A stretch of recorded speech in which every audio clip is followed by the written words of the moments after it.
there's very little spots at the top of high earner potential. Okay, that's why there are so few of them. And then below that, the level of pretty good, there's more of those. And then there's average, where by definition, there's the most of those. That's why it's called average. Most people end up in average because A, like we talked about at the beginning, they don't pick the thing. B, they spread their efforts across multiple things. C, when bad things happen, they paralyze themselves and they don't make that progress. And all the while, the people who do all of those things continue to move forward, which creates a huge gap in the results that are produced. And dude, the reality is the world rewards results. What is up, guys? It's Andy Frisella, and this is the show for the realists. Say goodbye to the lies, the fakeness, and delusions of modern society. And welcome to reality, guys. Today we have Q&AF. That's where you submit the questions and I give you the answers. Now, you can submit your questions a few different ways to be answered on the show. The first way is, guys, you can email those questions into askandy@andyfrisella.com. Second way is you go on YouTube in the comments section on the Q&AF episodes and ask some questions in there. We'll pick some from there as well. I'm going to skip all the other. No, I'm not. Actually, tomorrow we're going to have CTI. That stands for Cruise the Internet. That's where we talk about what's going on in the world. We speculate on what's true, what's not true. We make some jokes. We have some fun. And then we talk about how we, the people, have to solve the problems going on in the world. Other times, you're going to have real talk. Real talk is just 5 to 20 minutes of me giving you some real talk. And then we have 75 hard verses.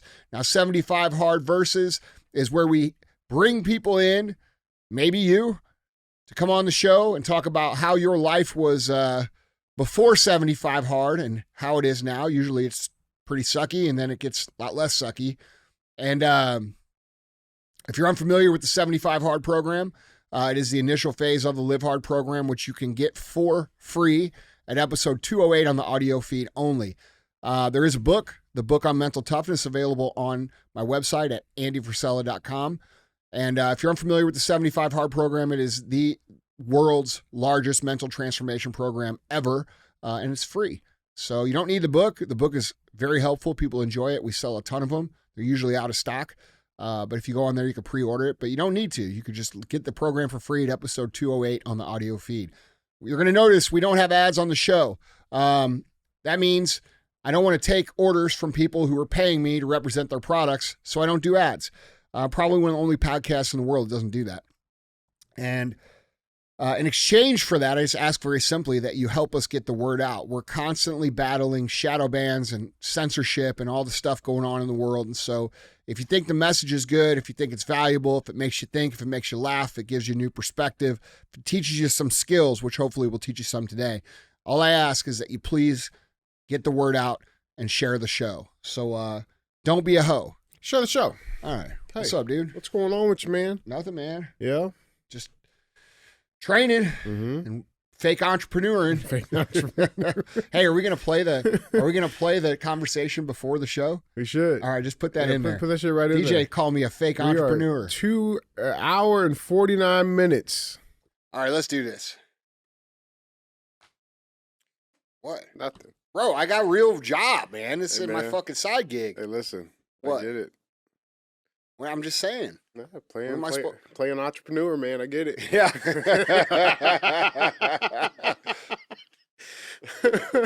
Fuck you.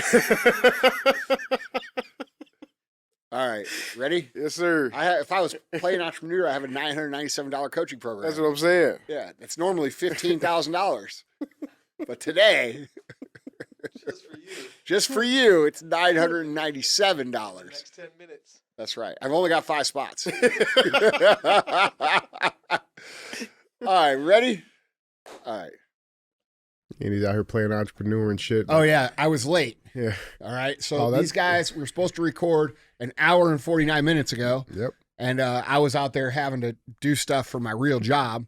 Forgot he had the podcast, man. Forgot he was a YouTuber, bro. Dude, I forgot. I forgot that this is my main job. Bro, come on, man. You know what I'm saying? Yeah, get with the program. So the guys are giving me a little heat. It is what it is. You know? Yeah, that's all good, man. Yeah. It happens. It happens, man. What's going on? Yeah, we're training. Training's going good. You know what it is? What is it? It's my CPT. What's CPT, Andy? It's colored people time. What? I am part black. I'm He will, 12%. Yeah. So there's obviously a part of me that has that. Bubba Is that a Boss? real thing or not? Oh, it's a real thing. What's it called? Yeah, it's called colored people time. Okay, why can't I say that if I'm 12%? No, you could say it. You said it. I know I said it. How'd it feel? A little weird. I'm not too comfortable with it yet. Yeah, fuck. I mean, is that against the rules? No. Okay. That's fine. But yeah, man. So it's not against the rules? No, I'd say fair game. I mean, you are the approval. Let me call my board real quick. Call the official board. Ask. Hello. What's up, niggas? Hey, quick question. Oh, man. Wait, 12%. It's 12%. Okay, the 10 is the cut. Yeah, you're good. All right. 10%. All right. Yeah. I got official approval. You're good, man. All right, You're man. in my book. That's what's up. What else is going on, man? Nothing, man. Yeah. You know, Dude, how about these storms? bro, they're pretty serious today. Dude, they're like, I'm sick of it. I got an 18-foot circumference hole in my backyard right now. And Why do you have that? the pool. Yeah. The pool is You 18. still didn't throw this thing away? It's been raining. Nobody can fucking come out. It's like a pigsty back there, Dude, man. we have gotten a lot of like It's been a shit hard ton. storms. Yeah, they got harp on full blast. Yeah. Yeah, no Can, shit. can we say that? Can we say harp? Yeah. Harp's fine. Yeah. Okay. Yeah. We mean like musical harp. Yeah, musical. They got the musical harp, and that makes it rain. Yeah, fuck, man. It's been bad though, man. Dude, We've it had has some been a storms. very stormy spring. But it's weird too, because like, bro, I remember like, what was it, last year or was it the year before, where it was like this time we were having ice storms and shit. Oh yeah, we did So have. it's like- yeah. It's Well, like that's the Midwest, dude. It's the Midwest. You know, Yeah. it's this time of year, and then also in fall, man. You got to like leave the house with different sorts of clothes because you never know what it's going to be. Yeah. It's real shit. But what's going on with you, man? You training? Training, getting to My it. man's getting back in it. Getting back into it, making some quick changes already, man. Yeah. You get you've been hitting it. This is the second week in a row. You haven't missed. You Yeah, missed down- on Sunday. Yeah, I did miss Sunday. Yeah, after you told me you were going to be here, Well, I was hey, here. listen, CPT, bro, shit happened. Well, yours must be a lot more severe than mine because you never fucking showed up. I'm up here trying. I'm like, all right, DJ's gonna be here any minute. Oh, Yeah. You waited on me. Yeah, you said you would be here at noon. Yeah. I waited till like 2. No, I said it would be afternoon. You said it would be about noon. Afternoon. No, see, that's black people talk. So you gotta like plus like probably like a day after. Dude. And motherfuckers say after anything after, yeah, just write it off. I waited till like 2, and then I'm like, all right, I got Trey. So just know I waited. Bro, I had to take 2 servings of pre-workout because No, I got man. hyped, and then I'm it went sorry. down. I had to take another one. I'm sorry. Yeah, it's all good. Picture Andy. I can imagine you were like me waiting for my dad to pick me up from soccer practice. was. or I was some shit. sad. It's just Like DJ forgot about me. oh man. So what we got today, man? Hey man, we're gonna make some people better. We're gonna make some people better. That's the plan. That's I say this: I know the people are rooting for you to get your shit together in your training. yeah, no, a lot of love out there. Yeah, dude, I'm getting DMs about it. People are pumped. Yeah, a lot of love. And yeah, onwards. They want to see the ribs and dick, but they don't know that's on your OnlyFans. I can show them one of them. It's on your OnlyFans. Can't show both. Show you one. Which it ain't the ribs. All right, let's do something. Guys, Andy, question number 1. Let's dive into these. Question number 1, Andy. What's going on, Andy? I'm currently 24. What's up? Yeah, hey. I'm currently 24 years old, and I work at a machine shop. I also do side work at a farm for extra cash and other miscellaneous side gigs I can get. So he sells drugs on the side, is what he sounds like. Miscellaneous. That means drug dealer. Straight to jail. He says, I will be attending trade school to become an electrician in the fall for the next 2 years. I have 0 debt, and I try to diversify and allocate my money into the right spots to not only preserve what I have, but to also multiply it and build wealth. My question is, I feel like I have a lot going on, and I constantly have new ideas that I want to pursue just because I am a curious person, and I would like to be the jack of all trades. How would you handle the fact that you want to try so many new things and become more valuable and can't tie down to one thing? Sometimes I feel like I'm wasting my time thinking about so many different ideas. I love all that you guys do. I will keep supporting and watching the show. All right. So I really appreciate the hustle. I appreciate the willingness to do all these things. I think that's a great thing, to have that ambition and to have that drive and be willing to be curious and learn. And if you're going to do those things, in your 20s is the right time. So I'm not going to sit here and say that that's a bad thing, but I want you to keep something in mind. The reason most people don't succeed is because they can't pick something, all right? And because they can't pick something, they are unable to invest the time and the energy and the effort to become a master of it, right? A jack of all trades, but a master of none. That's the saying, and that's true. And so you have to consider that. You will be competing against people who have chosen one of those things as their main thing. And it's a very arrogant thought and a misguided thought to believe that you can beat someone, even if they're not as skilled as you, with only a percentage of your work ethic and your energy if they're going all in. So I think it's okay that you're kind of exploring, and I think it's okay that you are curious and you want to know, because like, dude, you don't want to make a decision then hate it, right? Mm-hmm. And by the way, if that does happen, it's not a total waste.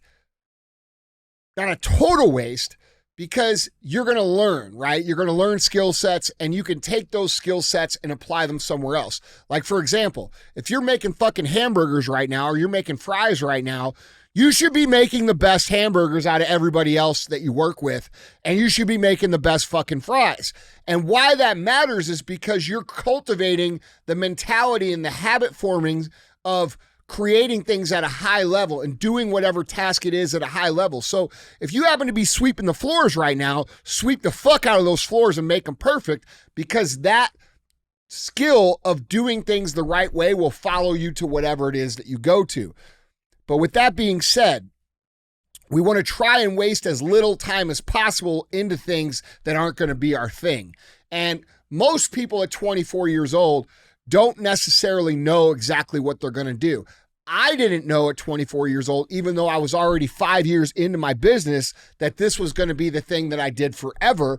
But as I accumulated more knowledge and more experience, it made sense for me to continue. And there were things that I really enjoyed. For example, one of the things that I really love that I get to do every single day is I get to legitimately help people change their bodies, change their minds, change their lives. And that's very rewarding outside of the money made from it.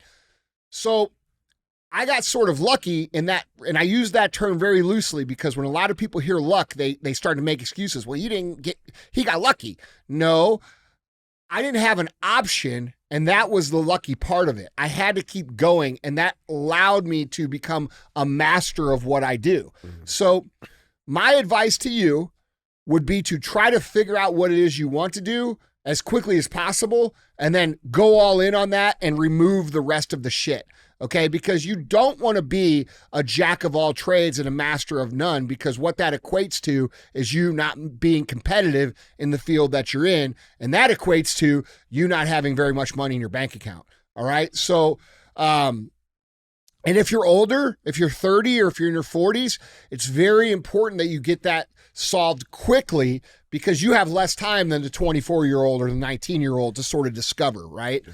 So choosing what we want to do is a hard decision.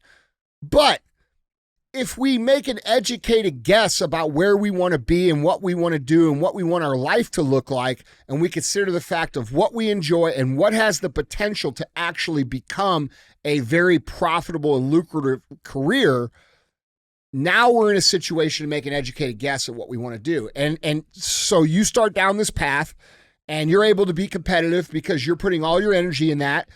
And, you know, you're able to maybe beat some of the other people that, because you're better, or you put in more experience, or you're putting in more work, or you're learning more, if you got a better coach or a better mentor that's actually done what it is that you want to do, not one of these fucking dumb fucks out here that lies about everything. Those people can collapse your time frame on becoming an expert. The point is, you want to make your choice as quickly as possible. You want to go all in as quickly as possible, because it's going to take that all in effort to be competitive in the marketplace. So that would be my advice to a 24-year-old. Now, if I were to give this advice to a 34-year-old or a 44-year-old, it would maybe be, hey, motherfucker, you need to stop fucking around and pick the thing you're going to do, or you ain't going to have the fucking time to do it. Yeah. You see what I'm saying? Yeah. So there's as you go, and by the way, if you're 34 or you're 44 and you're just getting started, that's okay too. But you better find someone who's done what the it is you're trying to do, so that they can collapse your time frame and get you on the path as quick as possible. So as you age, the pressure to make the decision to go all in becomes more and more crucial because of the lack of time that we have on the back end. So that would be my answer to that young man. Yeah, I love that. A couple of things on this. People always say, that saying, the jack of all trades is a master of none. But like, there's a second part of that says, but a master of one is still better than a master of none. Right. And so, like, to your point, like, you're still going to get beat out by somebody who went all in. Yeah, bro, look, you on can't. That one thing. Look, dude, it's impossible. There's very fucking few people. So this is the fallacy of the internet, right? You see all these fucking coaches who've never built a motherfucking thing, all these guys wanting to be podcasters and speakers and entrepreneurial authorities, and they sell courses on shit they never did. They're not effective entrepreneurs. Their whole income stream is to sell other people shit that, they didn't actually do, right? So a lot of these sayings go around the internet that are highly misleading. And one of them is the average entrepreneur has the average millionaire has 7 streams of income. Yeah. After they've already mastered the one thing that's made them a millionaire, then they would do something called diversification. And you would apply the skill sets that you know as being an entrepreneur and being successful in one thing to parallel things. Okay. So like when you hear the average millionaire has 7 streams of income, they didn't get to the millionaire by having 7 streams at the beginning. They got there because they mastered one thing and then they were making money, so they diversified into other things. And usually when you go and look at these people's multiple income streams, they are very parallel to what they did the first time because those skill sets are applicable to each category. So for example, my skill set is brand building and fulfillment and selling CPG goods direct to the consumer. Now, I do that with cannabis. I do that with tequila. I do that with, I help with all these other things that are all, the skill sets all aligned, right? Like you don't ever find these entrepreneurs who are like, they did one thing and then like they didn't just do a CPG brand and then all of a sudden they're a restaurateur, right? Or they're a fucking, I don't know. They own some sort of concrete company. Like usually you open up a laundromat. Yeah. Usually you take the skill sets that you have and you apply them to parallel type situations, which allows you to scale very quickly in these other brands. But this whole idea of I'm going to, have 7 streams of income when I'm 19 years old, and that's because you're going to lose that way because you're competing against people who are putting all their energy in the one thing and you're not. So it's impossible to compete like that. Does that make sense? Absolutely. So like when I look at businesses, like I was talking to Hermosi about this just the other day and I was like, man, I want to fucking I got the itch to like start something up again. Like I love the startup phase. I love going from 0 to like, 8 figures. Like I really love that part of the process. And him and I were chatting back and forth and he was like, well, what do you think? And I'm like, I don't know, something that fits in my range of skill set, right? Yeah. And you have to be aware enough of what that skill set is. So as you develop your first thing, you're going to figure out what is my strong points and what do I know and what am I good at and what am I better than everybody else at? And then you take those things and you apply them to this next thing and that next thing and that next thing, or you vertically integrate off of the things that you're already doing. Like a lot of the stuff I do is vertical integration offshoots of what we do as our main thing. Right. So, but this idea that you're going to read this meme, it says average millionaire has 7 streams of income, they don't have that until they've already made it in one thing. Because to make it in one thing, the first thing requires everything you have. So if you read that the wrong way, we see a lot of these younger guys on the internet saying, I do this, I got 7 businesses, I got 10 businesses. Yeah, but you ain't making it in none of them. Right. You know what I mean? Right. So having a business, having an LLC, having a, that doesn't matter. It's how much money are you fucking making? You know what I mean? So yeah, dude, it's very easy for me to see this where I'm at, right? I'm 44 years old now. 25 years in business since I was 19, in the same business, not in fucking business. Like I started a bunch and they failed. Right.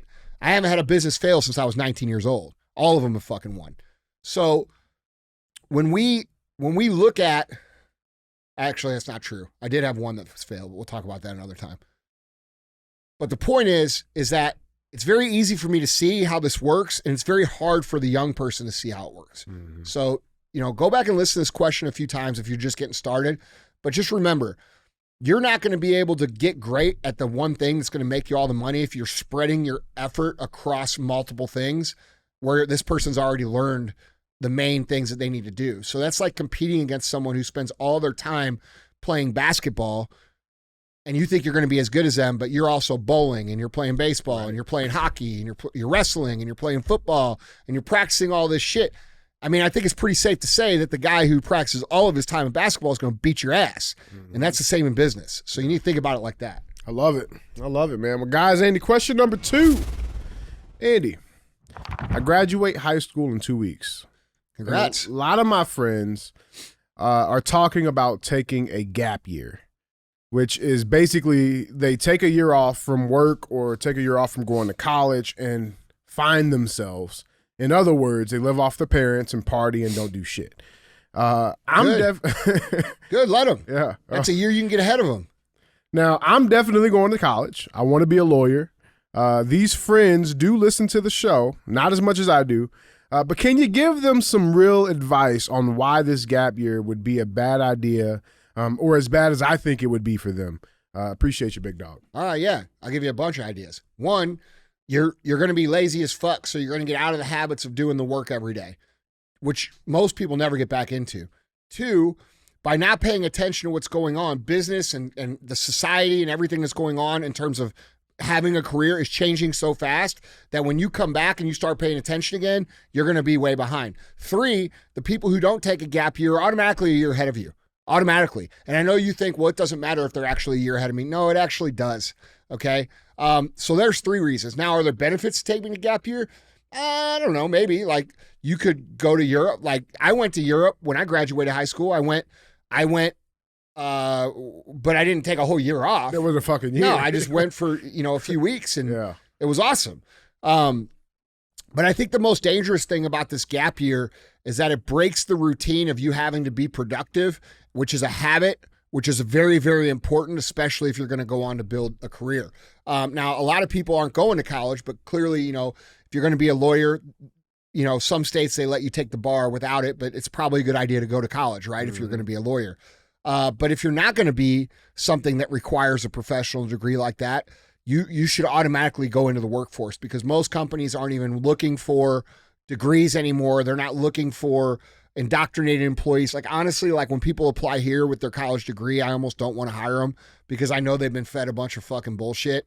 So I'm not saying this because you don't want to take the gap year so that you can go to college right away. I'm saying this is that that's a valuable year for you to get ahead of all your peers if you choose to go hard right away. I started my business at 19 years old.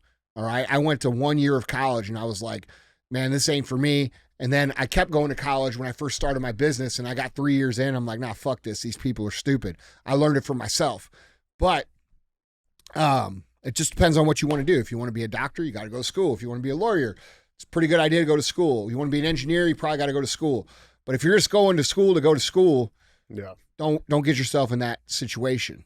Well, I think there's something too about putting off the reality of the world.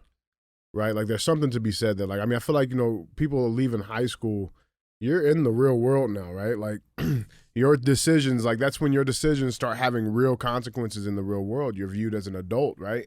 And to try to put that off and delay that, it's like you're slowly ripping the Band-Aid off. It's like, no, just rip the shit off and get out there.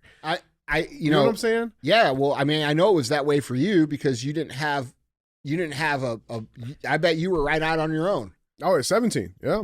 Yeah. Not everybody's like that. You know, people do have parents that take care of them, like the guy said in the question. Yeah. If you were my kid, I would tell you this. I would say, hey, it's okay to go see the world, take a trip for 2 weeks, do whatever you got to do, but let's fucking get after it right now, because your peers and the people you're competing against, they're going to be not only taking a year off, they're going to be fucking off for 4 more years in college, and then they're going to try to figure out what they do. I would say, hey, let's get to work building something right now. And that way we've got a 4 or 5 year head start on all these other fuckers. And it's a valuable it's a valuable time, because you can't get that head start really any other time in life. Yeah. So that's my take on it. If you were my son, that's what I would say. But you ain't. So yeah. Yeah. I love it. All right. Well, guys, Andy, our third and final question.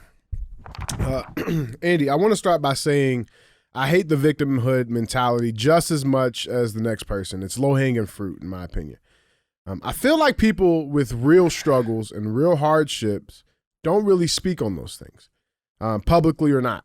I know that life happens to everyone. Things happen, death, sicknesses, etc. My question is, when you have found yourself in those dark times in your life, what have you found to be the best way to get through them? I feel like a lot of people suffer in silence and don't know how to get out of the suffering without feeling like they are a part of the victim mentality bullshit.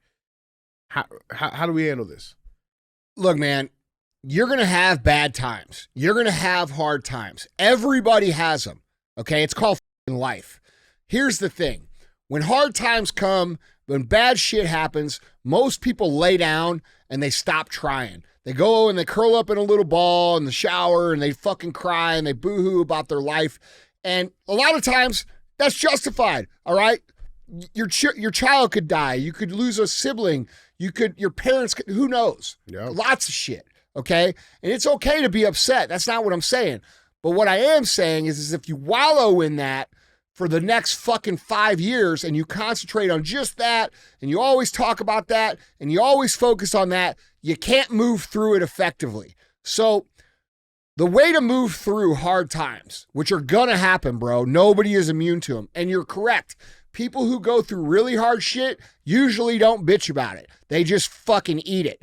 And the way that those people get through it is that they control the things they can control. Okay, what can you control? You can control the most important things that affect your daily life every single day. You can't control your environment. You can't control what's going to happen. You can't control what God's going to do. You can't control these tragedies. These are going to happen. You can't control a bad economy. You can't control a fire burning down your house. You can't control these things.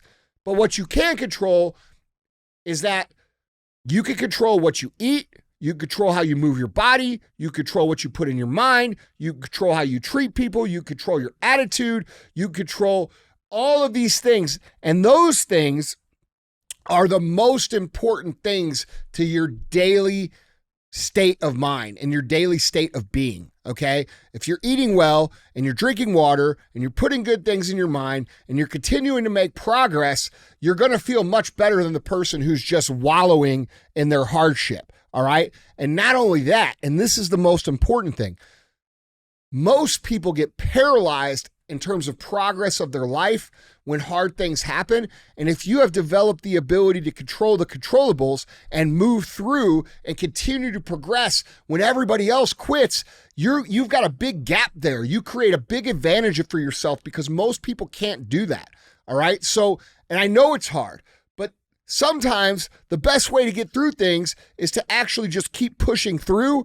And that way, when you do start feeling better, you don't look back and you say, fuck, I let all my progress die. I let my business die. I let my career die. I got fat. I got this. And you don't have this huge mountain that you have to climb now to get back where you were because you were disciplined enough and smart enough to control those things through the hardship. Okay, so now instead of being in this bad mental spot, you've kind of worked your way out of it and you're like, fuck, all right, I'm starting to feel better. And you look back, you're like, well, fuck, I didn't really even get off track because I was controlling the controllables. So I'm in a really good spot. Yeah. Okay, and so not only is it good for you mentally, but it's also good for you in the terms of how much progress you're making against your peers. And a lot of people will say, there's fucking no such thing as competition. I'm just competing with myself. Bullshit. Okay. there's very little spots at the top of high earner potential. And that's what we talk about here. We talk about earning potential, making money, kicking ass in business and life. There are very few spots at the top. It is a limited fucking placing. Okay, that's why there are so few of them. And then below that, the level of pretty good, there's more of those. And then there's average, where by definition, there's the most of those. That's why it's called average. All right. So most people end up in average because A, like we talked about beginning, they don't pick the thing. B, they spread their efforts across multiple things. C, when bad things happen, they paralyze themselves and they don't make that progress. And all the while, the people who do all of those things continue to move forward, which creates a huge gap in the results that are produced. And dude, the reality is the world rewards results. It doesn't care if you're sad. It doesn't care if you don't feel good. It doesn't care if you're going through bullshit. The world doesn't give a fuck. And you have to understand this. And you could argue about it. You could cry about it. You could say it's not fair, but that is the way it is. So if you can build yourself into someone who can move through the hard times effectively, maybe not at top level, but at least effectively, so that we're not having to climb this big mountain that you created by pausing and just wallowing, bro, you got a really good chance of beating everybody else out. So that's the way to look at it, in my opinion. Yeah. Let me ask you, I'm going to get real quick, because I really would like to see your take on this, right? You got stabbed. You were 23 years old. And you were stabbed, and you said that was about a 2-year time period in your life, right? Where shit was dark, right? Mm-hmm. Now, fast forward to 2021, you tear your shoulder. Yeah. Fucking obliterated. Yeah, it wasn't just tear, it was total reconstruction. It was fucked up. Yeah. You know what I'm saying? That was about a 2-year. Yeah. What would you say the difference is between that? The difference is when I got stabbed, I fucking sat around, I drank, I didn't do shit, I felt sorry for myself, I didn't go out in public, I was embarrassed, I wallowed, and it made me into a suicidal fucking literal nightmare of a human being. This time, and by the way, it's a different thing, okay? There's different levels of severity here, and as bad as my shoulder was, it's still a bad thing, but it wasn't as bad as getting stabbed in the fucking face, right? That's interesting. I look at them the same, almost. Well, it's less traumatic. Yeah. I'll say that. So, but the amount of mental impact that it had was very similar. That's what I'm saying. Right? I mean, because I wasn't able, I was first of all, I was at the best shape of my life. I had all the momentum, and it completely derailed all of that. But what I did, instead of wallowing, I did what the fuck I could. I'd come in here, I'd fucking train with one arm. I would do everything I could. I'd eat good. I'd train with one arm. I didn't put on a bunch of weight. I didn't get fat again. I kept my weight off. I kept my fitness close to in check. And I think that made it so like I was able to continue moving forward in all areas of my life. So I didn't miss 2 years of my life by just sitting around crying and feel sorry for myself. And by the way, it was one of the best, like just like getting stabbed, I say it was the best thing that ever happened to me because it changed my perspective. You know, having my shoulder reconstructed when I'm at the peak of my physicality and mental being, and then having to go back and then working through that was a huge mental test that I fucking passed. So now I look back and I'm like, yeah, that sucked, but fuck that. That didn't beat me. It didn't break me. And now I have that much more confidence because of that. So, you know, if you keep moving, things are going to work out much better than if you don't. And so, you know, it's just reality, dude. It's not my opinion. It's just reality. Well, I think a lot of people too, they get stuck in those times, like when that storm comes and they wallow in it. And before you know it, it's life. Here comes another storm. And the shit, like, and so I think there's also like a universal aspect to this too, right? Because the more you wallow in it and you're not doing anything to fix or adjust or change, the universe somehow gives you a little bit more of that, man, because it's like that's what you're asking. It's almost like that's what you're asking. Bro, when you focus, this is why I talk about therapy the way I do. Because when you focus on the same problems day in and day out, day in and day out, day in and day out, poor me, I'm fucked up. I got this wrong with me. I got that wrong with me. I can't do this because of that. You're actually putting all of your focus on all these things that are bad in your life. And when you put your focus on all these things that are bad in your life, do you know what the universe gives you? More bad shit.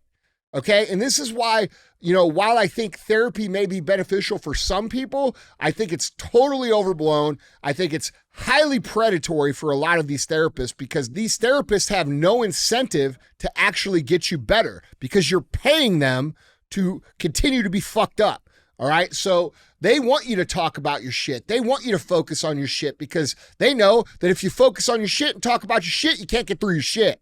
All right. Now, I'm not saying that you shouldn't talk to someone. That is not what I'm saying. I'm saying that it is way overblown in terms of how appropriate it is. And if you actually want to get better, you need to start focusing on what you're trying to create and who you're trying to become again, just like you did before, and not focusing on how bad shit is and how hard you have it. All right. That is a absolutely for sure recipe to stay in that exact same place if you always focus on what your problems are and you always focus on what's wrong.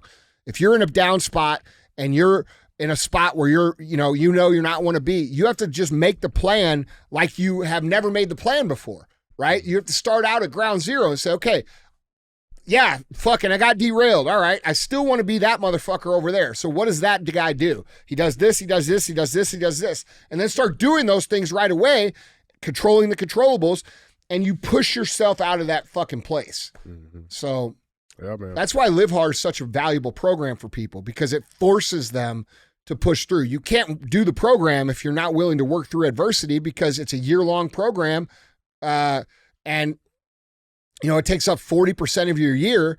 You're bound to have adversity during that program. So if you can learn to work through the adversity and stay on the program, you learn a new skill set, which is very valuable, which is how to move forward when everybody else gets paralyzed. Does that make sense? Absolutely. Dude, I remember, I think it might have been like the second day or third day after your surgery. You were like, well, we're about to see what I'm made of. Yeah.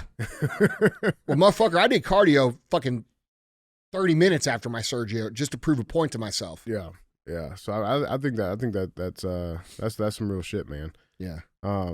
Yeah, man, I love it. Was that 3? That was 3. We got 4. We got another one. Yeah. We'll do another one. Yeah, let's pour some sauce. Extra sauce. Sauce. I think that's actually something really nasty. Sauce. Sauce is like fucking like, you know what head cheese is? Hog cheese? No. What? It's real. Head cheese is like some stuff you got on your little pea there. No, that's dick cheese. Well, that's head cheese. Oh. No, it's sauce. No, sauce is like a real thing. You got a cheesy pea? No, I thought you had to be like, not snipped. I don't know what the fuck you aren't. I'm snipped. Okay. Mm-hmm. So you got the mushroom tip? Mm-hmm. All right, cool. I thought they did a great job on it, actually. Yeah, I feel good about mine too. Yeah, I mean, like, yeah. Solid doctor. You got one of those mushrooms too? Yep, got a big one. All right. What'd you say? Got a big one. You got a little shiitake over there. All right. That's why he likes jiu-jitsu so much. Keep rubbing on everybody. All right, let's do it. Like, God, stay focused. Yeah, baby Portobello. This is very serious. Stop it. This is serious. We're serious here. This is a fucking serious show. All right, back to making people better. Yeah. Question number 4, guys. Andy, how do you tame your nervous system in moments of high stress or perceived conflict? I am 24 years old and I've been in business. I've been a business owner for 4 years. Tough conversations and perceived conflict sends my body into fight or flight. Even though I logically know there's no real imminent danger. I have been working on addressing these situations head on and talking to myself through them. However, I still feel my heart rate increase, palms get sweaty, and feeling like I can't get my words out or address the situation in the moment like I need to. I often freeze. Do you have any tricks for calming your nervous system or the fight or flight response so you can address conversations and situations effectively? Absolutely. First of all, if you're a young entrepreneur, this is not abnormal to feel nervous when you have to have conversations that there may be some contention in them, okay?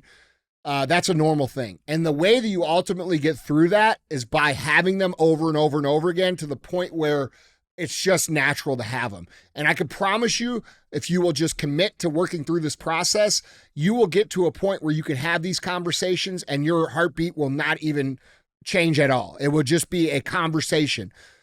And so the first thing you have to do to get to that point is you have to be willing to do them. You have to be willing to do the reps. And that goes for anything, any skill set you're trying to build. And this is a skill set, having conversations that are direct. That's a skill set. So you have to be willing to have them if you ever want to get better. Secondly, you have to frame the conversation the proper way. If you go into it saying, this is a conflict conversation, or this is a hard conversation, it's going to be conflicting and it's going to be hard because you've already decided that. So instead, just say, I got to have a conversation. All right. Don't put the burden on yourself that this is going to be hard. And you start imagining all these unlikely scenarios about what they could say. And usually they don't even say that shit. Usually you sit down, you say, hey, this is what I need. And they say, okay, cool. Got done. Yeah. And so, so understand that people aren't going to automatically like flip the fuck out because you have to tell them something. A lot of young entrepreneurs, and I don't mean young in age, I just mean young in the game, they really struggle with this because they've never been in a position where they have to like tell someone what they need or direct someone, right? So they're very uncomfortable with it. And they feel like, fuck, I don't want to tell somebody what this means, or I don't want to have this conversation, or I don't want to be direct because I don't want them to think that I'm better than them. No, dude, it's not that you're better than them. And this is point number 3. You have to realize that that's your role. Your role on the team is to direct the boat on the right course. And you can't get the boat on the right course unless you're talking to the people who are rowing the boat, right? And you might be rowing the boat too. So you might have to talk while you're rowing. And you might have to say to the guys, hey, you guys over there on the right, you're rowing a little too slow. We got to pick it up so we can go straight and we don't go in a circle. You see what I'm saying? That's not a hard conversation because they want to go straight too. So you have to remember, they have an interest in getting this problem corrected as well. And most people that are reasonable want to correct those things. So all of that aside, you have to remember, dude, you have chosen a path that you have not gone down before, and there's going to be lots of things that are difficult for you. And one of them for most people is to have a direct conversation. But if you can't learn to have a direct conversation, you are not valuable. That is it. And that goes for, you're not effective and you're not valuable. And that doesn't just go for the person who's directing the boat on what direction.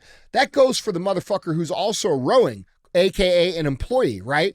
If an employee, like if you're back on the back of the boat and you're back there and no one can really see you rowing and your fucking oar is fucked up and you don't tell anybody and you're rowing as hard as you can and you still can't row with the team because your oar is fucked up and you don't want to go say something because you're afraid of what they're going to say, you're invaluable and ineffective to the team. And a lot of people who are like entrepreneurs, they don't understand this concept. They don't understand that they have to give feedback. They have to be willing to say, hey, here's where I'm having an issue, because that's valuable shit to the leadership. And leadership will value someone 100 times more that will come to them and say, hey, here's a problem I see, without abusing that conversation, okay? Because there's two kinds of people here.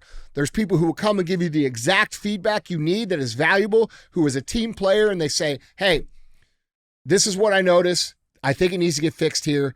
What can we do to fix this? And then there's the other kind of person who will disguise their feedback as a complaint or as a way to get something more for them. All right. And that always bringing you everything. That usually sounds like bitching. Okay. So there's a big difference between bitching and giving constructive feedback. If you just go to your leadership and bitch all the time because you hear Andy say it's important to give feedback or you're invaluable, you're going to get fired because people don't like that. They don't like getting bitched at. They don't like hearing gossip. There's important shit and then there's non-important shit. And your job in giving feedback is to keep all the non-important shit off the plate of your leader and make their job easier, and then bring the important shit to them so that they can fix it and the team can move forward.